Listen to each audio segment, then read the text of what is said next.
really our focus is trying to make sure that we sell as many of the sellable deals as possible.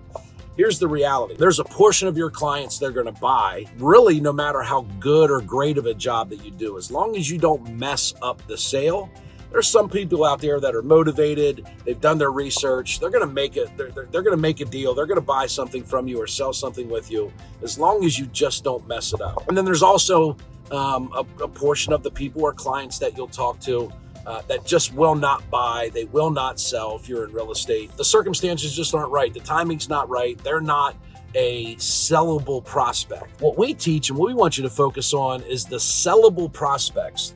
The prospects in between the two that I just described to you that we're missing at now, okay? There's something throughout the process that's happening and we're not making the sale. And at the end, we're looking back and going, really feel like that was a deal. Things were going well, felt like, we got along. And for whatever reason, the deal goes sideways. And there's really only two reasons oftentimes a deal will die or go sideways. And one that I'm going to cover with you today, and we literally just spent an hour and a half in our Real Estate Agent Sales Academy teaching this yesterday, and it's what we call deal killers.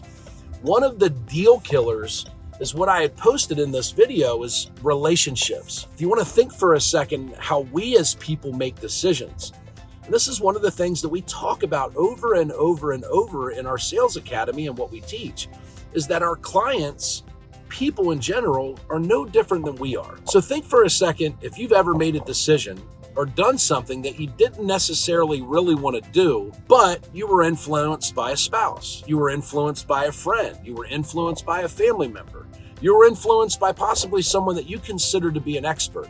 I think we could all agree that at some point in our life, we've done something we didn't really want to do because of an influence of a relationship that's important to us. Then you can flip it. Have we not done something that we wanted to do because we got feedback or advice from someone, or even we were concerned about how someone may feel? Maybe we didn't even talk to that person. Maybe we didn't make a decision to do something because we were concerned about how our friends may not judge us, but how they may feel about that decision, whether it's buying a car that's flashy, or wearing certain clothes, or there's certainly relationships that we have that influence our decisions. So what we've identified that as is it should be part of our sales process, and it is part of the sales process that we teach, because we know if we don't address these relationship deal killers in our sales process, what often happens is we'll have a very warm prospect. We think we're making the sale. They go completely dark on us and they go MIA. So here's what you'll do. Here's the solution. In your sales process, what you want to do is just simply bring it up.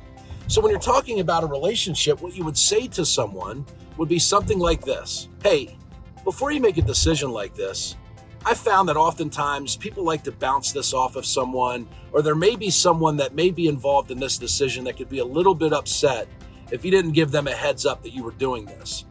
Is there anybody that you'd like to involve in this decision or will have a say in whether or not you move forward? And it's a very non-confrontational way to bring to the surface these relationships. Now, you're going to get really one of two answers, both of which are perfectly fine.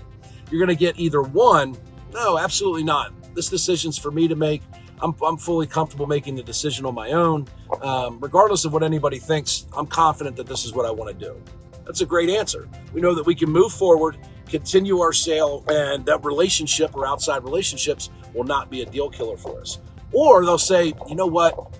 I really should bounce this off of my spouse, or I really should talk to my brother who's a real estate investor. He's in real estate. I really respect his decision. So what you may think is, Eric, why bring that up? Maybe it wasn't going to be an issue, and now we've brought up the issue. The reality is it's not. Those relationships are important enough to people that at some point it's going to come up. The difference is now we have the opportunity to talk about it. Now we have the opportunity to guide them through it. Maybe we make that phone call to that person from the sales appointment. Maybe now we have a better understanding as to why we cannot close that prospect in the first sales call. So we're not pushing and pressing to try and work through something that really is not holding up the deal.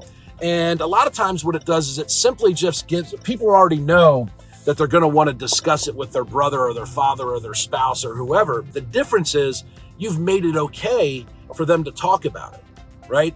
And everything that we teach in our sales academy is really just how not to be a jerk and still make sales. Because oftentimes as salespeople, we feel like our job or our position is to influence and pressure people and convince them to do things that they don't really want to do. They're kind of on the fence. The reality is we shouldn't be convincing anybody to do anything.